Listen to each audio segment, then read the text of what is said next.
이재명 더불어민주당 대표와 조국 혁신당 대표가 얼마 전에 만나서 손을 맞잡고 정권 교체를 다짐했습니다. 이재명 대표 또 조국 대표 서로 찰떡궁합이다, 우당이다 이런 표현을 하면서 정권 교체를 위한 상호 협력을 약속했습니다. 정말 이재명 대표 대인배지요.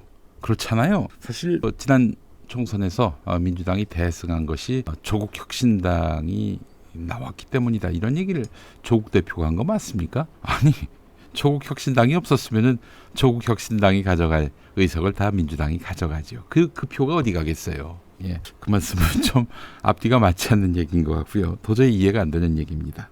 자, 이런 가운데 말이죠. 조국 혁신당 지난 총선 때 뭐라고 했습니까? 조국 혁신당은 민주당에게 득이 됐으면 득이 됐지 해가 되지 않을 것이다 이렇게 얘기를 했습니다.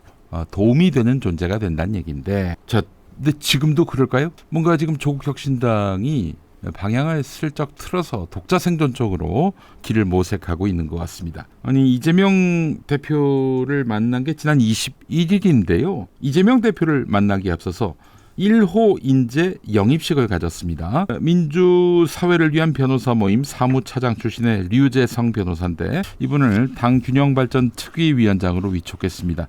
자, 이분 보니까 부산에서 초중고등학교 모두 다 나오고 부산대 법대를 졸업했고요. 그렇게 해서 변호사가 됐습니다.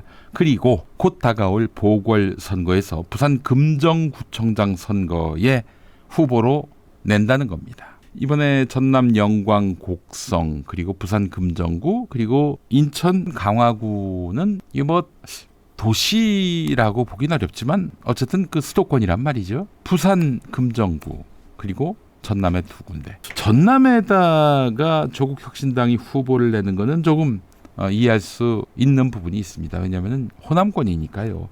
여기서 뭐 조국 혁신당이 나온다 하더라도 표가 갈라질 가능성은 낮기 때문에 그로 인해서 어부지리 효과에 의해 국민의힘이 당선될 일은 거의 없기 때문에 뭐 그런 일까지 벌어지겠나 하는 생각은 들지만은 부산에서 민주당도 후보를 낸다면은 이거는 참 골치 아픈 문제가 아닐 수 없습니다. 보니까 이게 또 단일화를 위해서 후보를 낸 것 같지도 않고요. 자, 조국 혁신당이 나름의 어떤 독자 생존, 독자적 어떤 기반을 마련하기 위한 출마인 것 같습니다.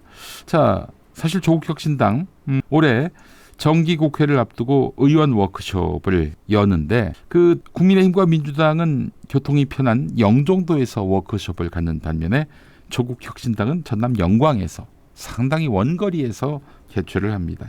전남 영광은 이번에 곡성군수와 함께 재선거가 치러지는 지역 아니겠습니까? 영광의 표심을 정조준한 것이다라고도 볼 수 있겠습니다. 자, 이곳에서 민주당과 혁신당의 정면 대결. 앞으로 그 호남의 주도권을 놓고 누가 이니셔티브를 쥐느냐 아마 그 판가름을 내는 그 선거가 될 건데 혁신당이 그래서 영광에서 워크숍을 연 것이 아닌가 이런 생각이 들고요. 아니 지금 하여간 이번 그 10월 16일에 있을 재보선에서 조국 혁신당이 민주당에 맞서서 우리가 이만큼 신임을 받고 있다라는 것들을 과시하기 위해서 그래서 민주당을 상대로 해서 교섭단체 요건 완화를 압박하기 위해서 이번에 후보를 낸 것 같습니다. 여기에 문재인 전 대통령이 배후에서 적극 지원하고 있는 듯 보이고요. 여러분 어떻게 보십니까? 어떻게 보세요? 예, 갑자기 이런 조국 대표의 선택을 보면서 저는 정봉주 전 의원이 생각이 났습니다. 이번에 그 최고위원 선거 나왔지요. 초반에는 1등이었다가 나중에는 6등으로 탈락을 했습니다. 2등에서 6등 떨어진 게 불과 사흘 만이죠. 친명으로 쭉 마케팅 해오다가 막판에 반명으로 돌아섰다가 6위로 주저앉은 셈이 됐는데 정봉주 전 의원이 망각했던 것은 뭐냐. 본인의 그 말하자면 당원들의 지지 명분이라고 하는 것이 연민과 동정이라는 것을 망각한 거예요. 연민과 동정. 그렇잖아요. BBK 주가 조작 의혹을 제기했다가 MB에 의해서 감옥에 갔지 않습니까? 1년 동안 수감을 했고요.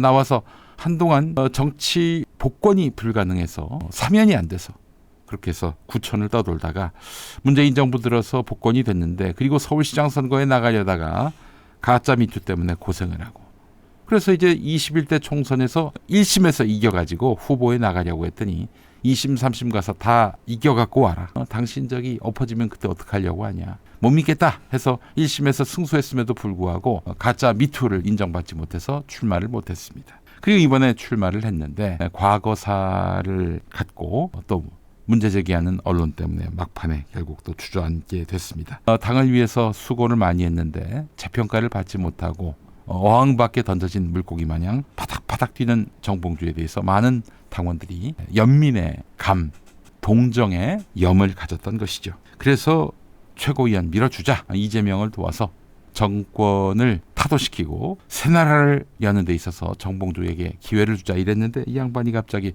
반명으로 돌아서면서 6등으로 탈락하고 말았습니다. 예, 연민, 동정 이거였습니다. 죄송하지만 조국 대표도 그런 거 아니겠습니까? 검찰 개혁을 반드시 완수하겠다 이런 캐치프레이즈만으로 조국 혁신당이 12석을 얻은 건 아니잖아요. 조국 대표가 윤석열에게 정말 멸문지화를 당하듯 고통을 당하고 부당한 수사에 또 부당한 재판을 받으면서 그렇게 해서 꺾이는 그런 신세가 되니까 많은 민주시민들이 연민과 동정의 마음으로 지지를 보냈고 그래서 12석 원내 정당을 이루게 된 것입니다. 정당 득표율 24.25% 정말 대단하지요. 예, 그래서 12석의 의석을 비례대표에서만 얻은 것입니다. 자, 그런데 연민과 동정의 마음 그걸 넘어서서 우리가 민주당과 차별화를 해서 독자 생존하겠다. 만약에 이재명 대표가 유고 상황이 된다. 정치적 유고 상황이 된다. 뭐 예를 들어서 이제 지금 벌어지고 있는 재판에서 끝내 시경 선고를 받아서 감옥에 간다든지, 예, 그러면은 우리에게 기회가 있을 것이다. 근데 이게 김동연, 김부겸의 생각 아니겠습니까? 그들과 생각이 같은 걸로 드러난다면은 그때도 연민과 동정의 민심을 받을 수 있을까요? 그런 생각이 듭니다. 정의당을 보겠습니다. 정의당. 사실은 노회찬 전 의원, 이분은 민주시민들, 민주당을 주로 지지하는 민주시민들을 잠재적 고객으로 여기고 그분들의 마음을 상하지 않게 하기 위해 애를 많이 썼습니다. 그래서 민주정당, 그러니까 대중정당과 진보정당의 가교 역할을 했던 분이죠. 그래서 그분이 돌아가셨을 때 많은 분들이 눈물을 흘리고 안타까워했습니다. 자, 그런데 심상정이 이제 정의당을 장악했단 말이죠. 뭘 했습니까? 민주당과 차별화를 한 거 아니겠어요? 우리가 민주당보다 더 나은 당이니 우리를 수권정당으로 만들어달라 그랬던 거 아니에요. 어떻게 됐습니까? 멸망했습니다. 멸망. 예, 한 석도 얻지 못했어요. 비례마저.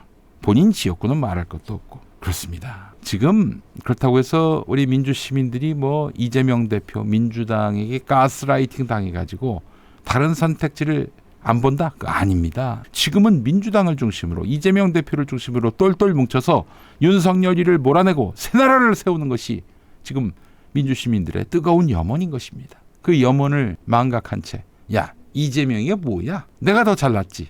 이러면서 고개를 쳐들다가 많은 사람들이 실려 나갔습니다. 그렇지 않습니까? 그리고 그 조국 혁신당 지금이야 뭐 저 후보 좀 내면 어떻습니까? 이러겠지만은 이제 선거에 들어간단 말이죠.